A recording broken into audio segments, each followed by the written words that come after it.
Hi, folks. Welcome back to another edgy conversation with us today. Like always, we're bringing you some really great stories from across Canada about different work that is happening in congregations and in communities of faith. We're really excited to introduce you today to the Reverend Dr. Bob Fillier, who is the lead minister over at Trinity United Church. We're really excited to hear more about the work that you folks have been doing, Bob. So I'll kind of turn it over to you. Who are you and what are you folks working on at Trinity United? Fair enough.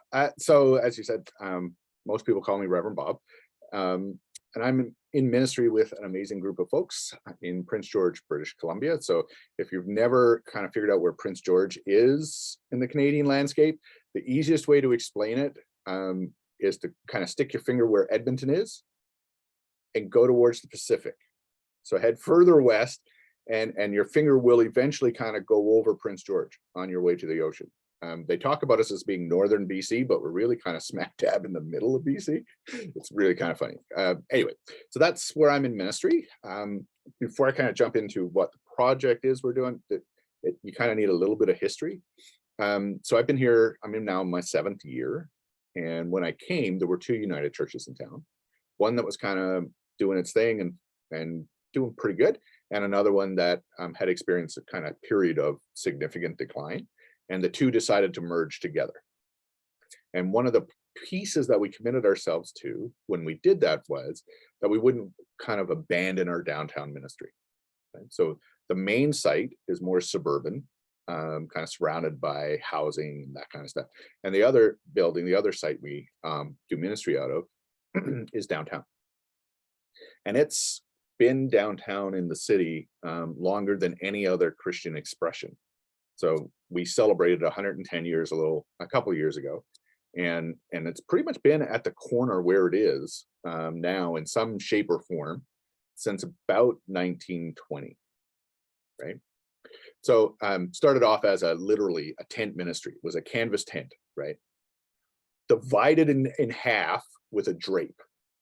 And the pastor, the minister, clergy, missionary, whatever you want to call them, they slept in the back half.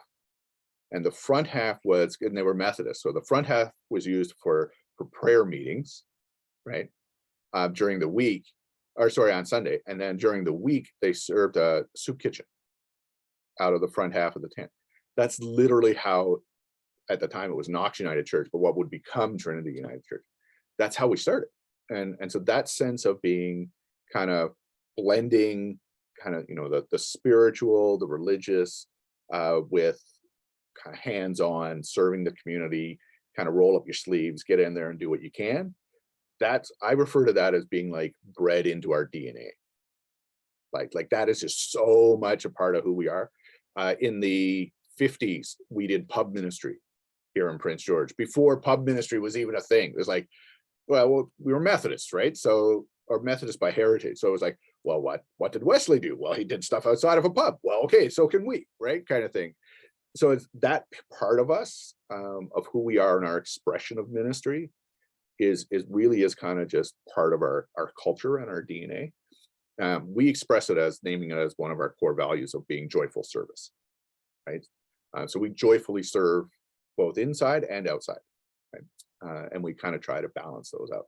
So that's why we kind of said, when we started talking about merging the 2 communities together, that we weren't even going to talk about kind of selling the downtown property or selling one of the properties, right? Like it was, no. We need all the space we can possibly get. We're going to do different things with it, but we need all the space we can possibly get. And even back then, there was this kind of seed of this is an amazing space. It has some of the best acoustics in the city. The vibe is just so cool. It's got this, dark cedar wood ceiling and all that kind of stuff, right? Like it's just a neat, cool space downtown. And that's only a third of the building, kind of like where the sanctuary was. And so then that's kind of the background to the project. The project we're currently engaged in is renovating and further activating the space. So we did a massive feasibility study, looked at everything that was going around in the city in the sense of performing arts and where the opportunities were there. Were there any opportunities? how much space was there available? Was there a gap somewhere that we could fill? Anecdotally, we'd heard there's a huge gap, right? And so we weren't kind of like, oh, well, let's just check. It was okay, we've heard, but can we actually prove there's a gap? And then can we build a ministry plan around that gap? Yes or no? Was kind of what drove the feasibility study. And what we discovered was there's a huge gap in Prince George for really kind of great professional level performance spaces, right? That already have the kind of infrastructure you would need to be able to walk into a space, put on a show, and have it received really, really well. And so that was kind of one part of it. The other part was that over the last 6 years, we've been in this process of shifting from a landlord kind of tenant, right, kind of relationships to partnerships. So when I came 7 years ago, I think we had what I would call kind of 6 or 7 of those kind of landlord tenant relationships. We now have over 40 community partnerships. So like we own 2 buildings. I know we've got something like 15,000 square feet or something between the 2 buildings, right? Like they are used Monday to Sunday, all day long. Like we now have a problem of like, where do we find time to do something else kind of thing, right? Like they are leveraged as much as you can possibly leverage a building. Well, one of the things we discovered when we did a Halo study was that about half of our community partnerships have something to do with education, and particularly education that's related to music, right? So we already had a bunch of these community partnerships that were around music and choirs and the symphony orchestra and the conservatory of music and so on and so on. And so we said, okay, we already have these partnerships. We know they want more space and better performing space. We know the city, when we look around the landscape, it says there is a gap that the municipality is never going to be able to address. It just can't afford to, right? And we've been waiting for kind of 20 years here in the city for there to be some gap fill, right? And so there was that.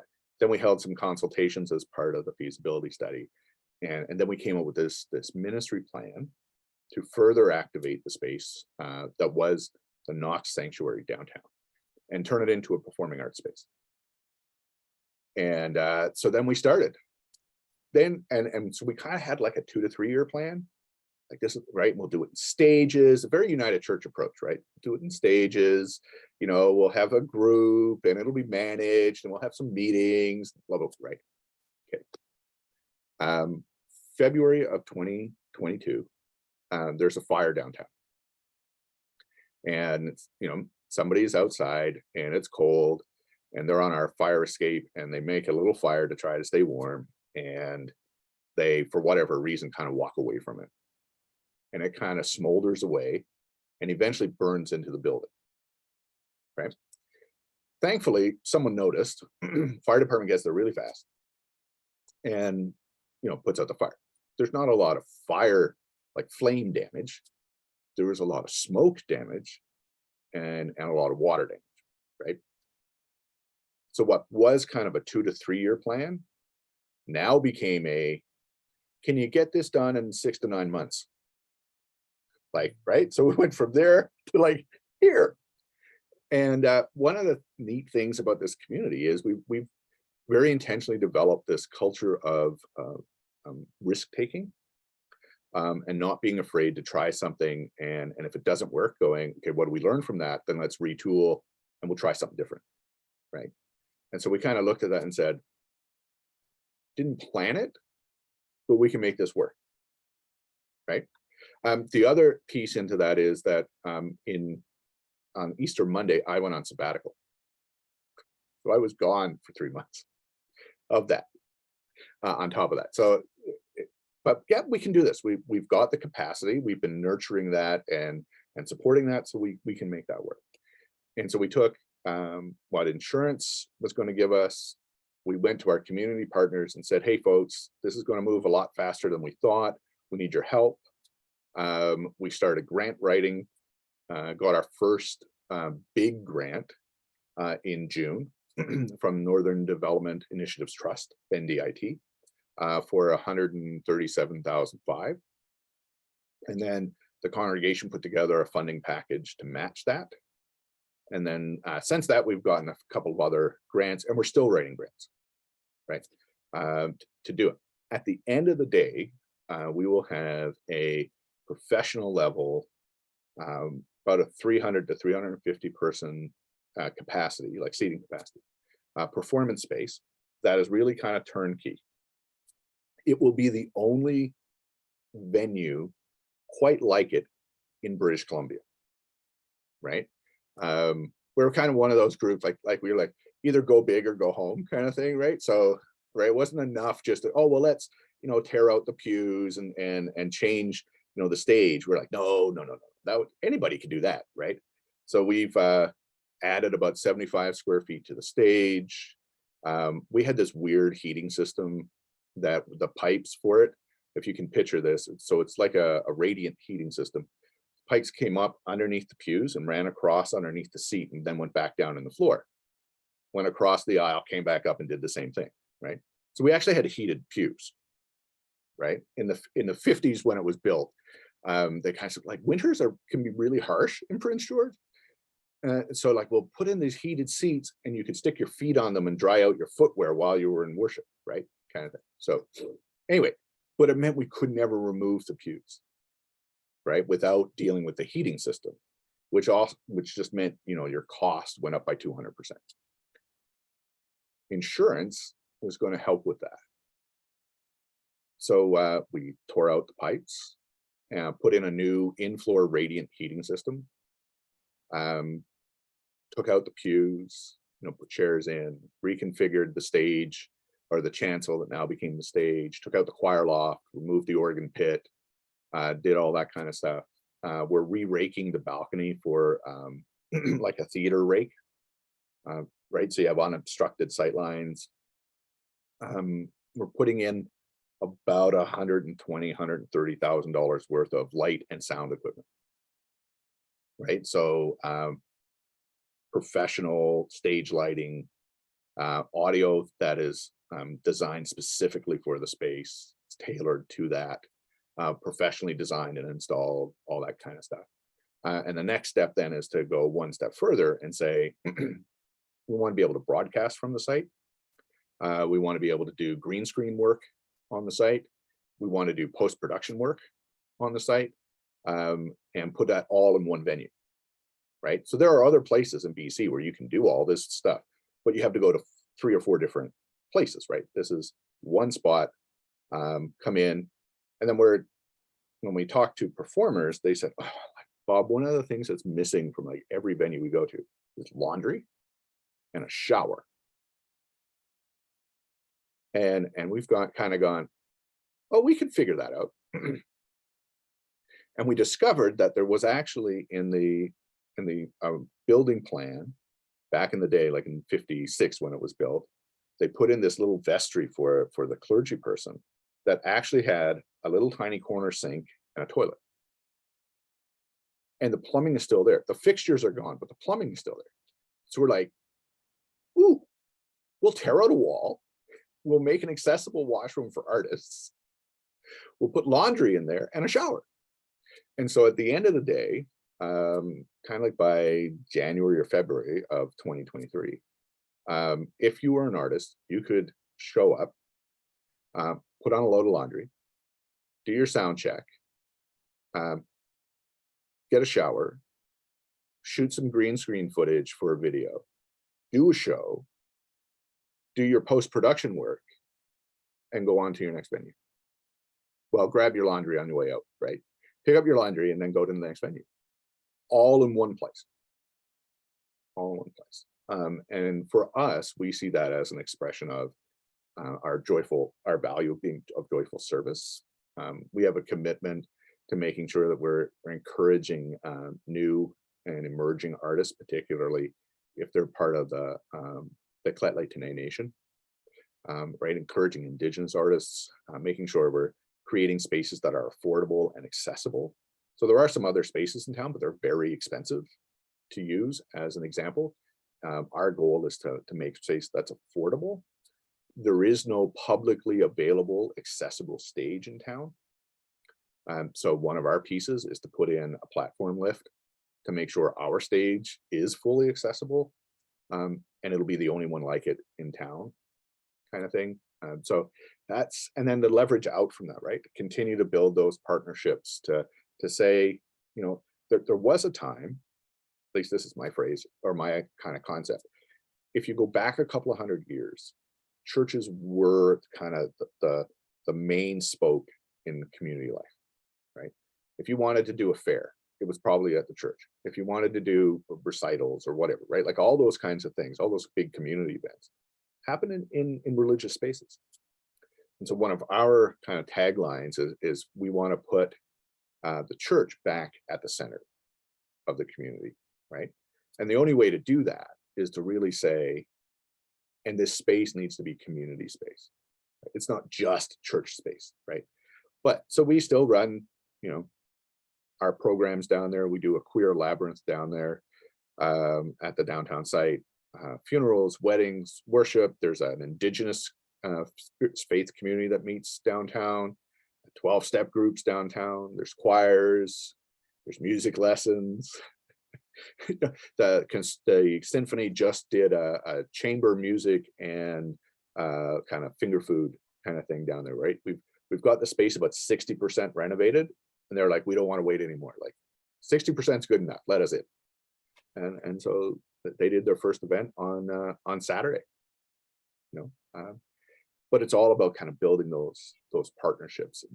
And one of our goals is to become a partner of choice, right? So we do a lot of work around, well, what is it you need from us? Like, how can we support you? Well, you know, we need these things. Okay, well, can't give you all of those, but we can do like 80% of those kind of things, right? Let's figure this out. How can we work together? What are you bringing to the table? What are we bringing to the table? So that if you're in Prince George and you're got some like crazy idea of a program, but you need some space somewhere, or you know, you need just someone to partner with, that one of the first groups that comes to mind is Trinity United Church, right? And those are the folks that you want to talk to right away. And it's kind of hilarious because we've been working on that for about 4 years, that now I get phone calls or we get emails saying, I was talking to so-and-so about my idea. They said we needed to talk to you, right? And it's not just like other musicians or community arts groups. It's like, you know, the city manager, you know, it's the mayor, right? like, oh, you need to go talk to Trinity, right? Like they'll probably make this work, right?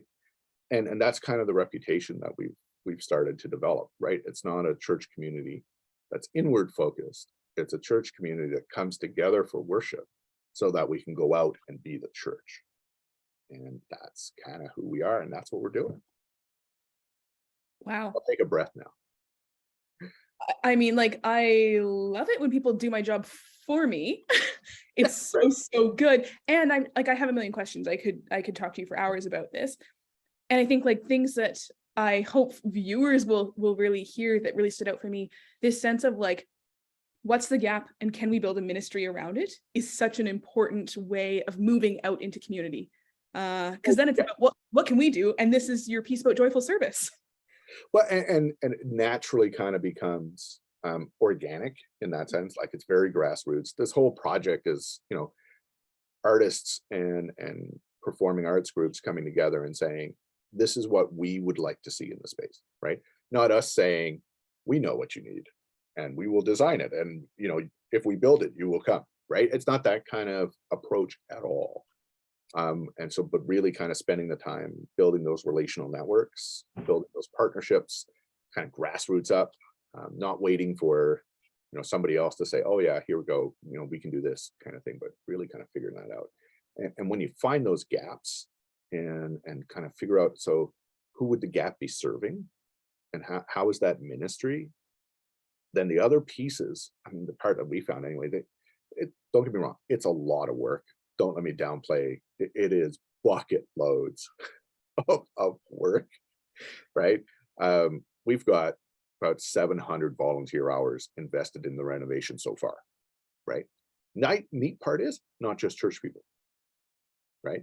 But it's other people in the community and people that were involved with the engineering on the right and that kind of stuff coming to us and saying, we want to help do this because we think this is a project worth supporting, right?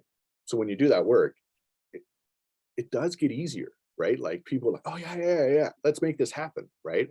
And now folks have bought in. Mhm. We just had another group in town kind of go to the event I was talking about on Saturday, and they're like, oh, right, we could do X down, right? We could do X with you, right? And it just kind of takes on a life all of its own. So, I mean, as an example, we're booking things into June of 23. We have tentative plans for bookings into 2024. We don't have a website that talks about this. We haven't finished the renovations. We haven't posted a picture. And the community is already saying, we want to be in this space with you. Yeah. And it's I mean, if you don't catch my energy kind of level, then it's just a really cool kind of thing, and just a cool place to do ministry. Yeah. And then what I'm hearing is like, it is the relational piece. Like people Oh don't yeah, need to see a website. They don't need to see photos. It's like, there is the trust that resides in relationship that makes it all possible. absolutely. And some of it is because we've spent that time investing. um I mean, so it has played out for us in a number of ways. One was like during COVID, we had groups that stopped meeting and said, but we're still going to financially support you because we want to make sure you're there when COVID's over, right?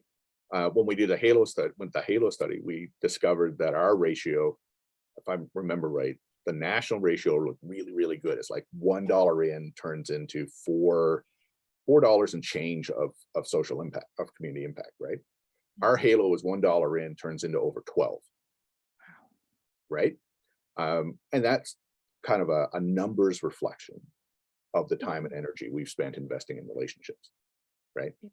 And so then when you get to this kind of thing, which is huge, like I can probably send out an email today and go, hey folks, I need letters of support for whatever I'm doing. And I need them in like 24 hours. Yeah. And I'll have 4 or 5 letters, right? The fun part is that also happens in return. I'll get emails going, hey Bob, we need a letter of support in 24 hours. Like crank out another letter, will you? Kind of stuff. And it really is, it's just, it's so cool. Like to see the church again, kind of back at the center, back kind of being part of the fabric of community, not just because people go to church there, but because people go to concerts and dinner and they engage in culture making, right? And creating safer spaces and figuring out what it means to be a human being at this moment in time. And a human being that can also be a spiritual, that, doesn't ignore their spiritual side at this moment in time. And so, I mean, the comment we get all the time is it's something akin to, oh, you're that church, the one that does stuff, not just talks about it, right? I think that one always cracks me up, and we hear it regularly, right? You don't just talk about it, you actually walk it, kind of thing. So to your point, like folks actually trust us. Like when we say, yeah. No, you can hold your event and we don't need to like edit the content. Well, but you're a church. Yes. Don't you want to make sure? No. Right? If you trust us, we'll trust you. Yeah. Oh, okay. You're not like other churches. And that's the other coolest comment. I keep wanting to use it as a tagline, right? Not like other Yeah. churches. But I'm Yeah. pretty sure, the local ministerial would really not appreciate it as much as I would. But that's true. Yeah. Right? We have this long, like I said, it's 112-year history of trying to find that balance between the sacred and the secular, right? Of blending the two, right? Of um, Bible study, on Sunday, soup kitchen on Monday, right? Like that's who we are. And this is just kind of, the 2022 expression Yeah. of the same kind of thing. Yeah. Wow. Bob, I so hope that we can check in with you like early 2023. Oh, absolutely. And hear how things are going. Because I think this is so rich for folks, not just for folks in Prince George to get to experience this, but then for all of the viewers and folks watching this to kind of follow along and see what this looks like as it unrolls. Because I think you are this sense of like, not like other churches, but also like leaders and mentors for other churches to look to and say, like, this is what could be possible in our communities. Maybe it's not doing a performing music venue, but this is what's possible when we put trust at the center, when we put relationship at the center, when our goal is to make church the center of our communities again. So this is like, you have been so valuable today for so many people outside of Prince George. That's awesome. I mean, it's one piece I'll tag on to that. Yeah. Because the other piece to it is, and develop a culture of risk taking. Yeah. Right? Don't be afraid to risk. Don't like everything has to be a runaway success or it was a failure. No. I know it sounds, cliche, but I don't really think there are any failures, right? There are learning experiences. Yeah. It's only a failure if you don't learn something from it. Yeah. Right? But if you try something and it doesn't work, ask why, and then try something else. Don't give up, and now I think I don't like the analogy of, we've saved for a rainy day and now it's raining. So like, have you looked out the window lately? I look at it kind of differently. The United Church has amazing abundance. We don't tend to think of it that way, but we have insane levels of abundance, right? It tends to be locked away in bricks and mortar and that kind of stuff, but even not, like we have investments and assets and those kinds of things. I think now, especially as we emerge from COVID, is the perfect time to invest in ministry. Yeah. Not because it's raining, but because it's the right time to invest, right? When we started this 12 months ago, everybody looked at us like we were in the middle of COVID, and it was like, why are you talking about building a performing arts, venue, right? Like, you're nuts. Like, what a waste of time. Don't be doing this. Nobody's going to come, blah, blah, blah, right? So on, so on. And it's like, but if we don't do it now, then 2 to 3 years from now, we'll just be getting started. Yeah. And that'll be too late, right?